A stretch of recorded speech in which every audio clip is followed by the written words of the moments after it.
Kalau ngomong literasi, kebanyakan orang pasti langsung kepikiran buku, perpustakaan, atau kegiatan membaca. Padahal literasi nggak selalu soal itu. Budaya lokal juga bisa jadi sumber pengetahuan yang kaya banget.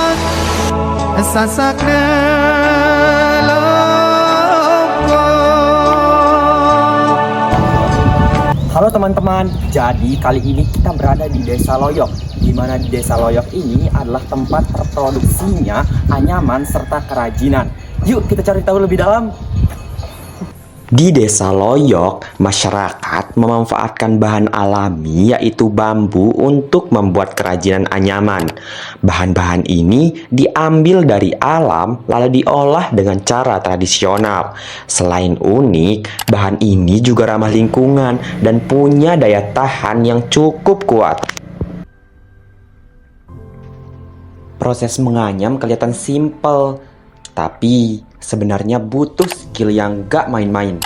Dibutuhkan ketelitian, kreativitas, dan juga kesabaran tinggi untuk menghasilkan pola yang rapi dan estetik. Semua proses ini dilakukan secara manual menggunakan tangan.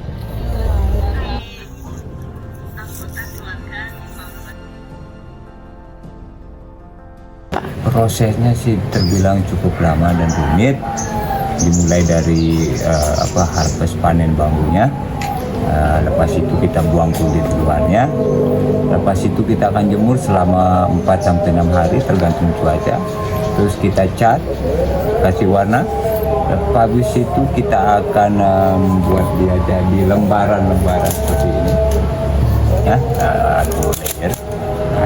Lepas ini barulah kita raut. Setelah itu baru kita anyam. Keterampilan menganyam ini diwariskan secara turun-temurun oleh masyarakat Sasak. Bukan cuma jadi pekerjaan, tapi juga bagian penting dari identitas budaya mereka. Dari generasi ke generasi, tradisi ini tetap dijaga agar tidak hilang di telan zaman. Tidak. Oh, tidak. Karena kenapa tidak ada? Karena kalau arti atau makna dari motif itu sendiri tidak ada. Cuma dia punya nama tersendiri.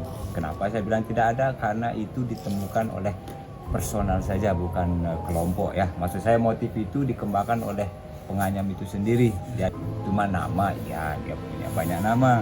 Karena kami punya 26 motif tersendiri. Hasil anyaman Loyok punya banyak bentuk dan fungsi, mulai dari tas, keranjang, tempat tisu, sampai dekorasi rumah yang estetik banget.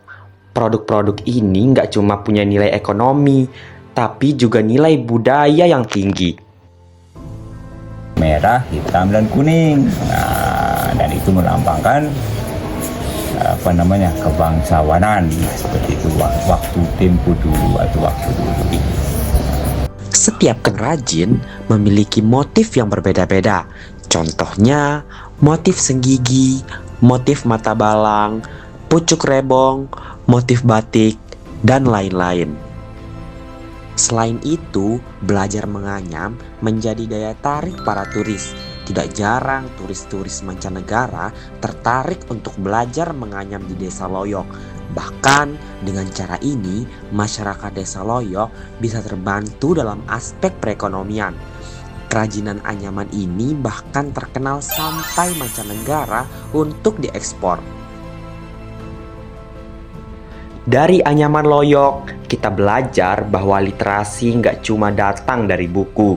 Budaya lokal juga mengajarkan banyak hal, mulai dari kreativitas, kerja keras, sampai bagaimana kita menghargai warisan leluhur. Karena belajar bisa datang dari mana saja, termasuk dari budaya sekitar kita. Di tengah perkembangan zaman, budaya lokal tetap perlu dijaga dan dikenalkan kepada generasi muda. Karena budaya bukan sesuatu yang kuno, melainkan identitas yang harus dilestarikan. Mari menjaga budaya lokal sebagai warisan sekaligus sumber pembelajaran bagi masa depan.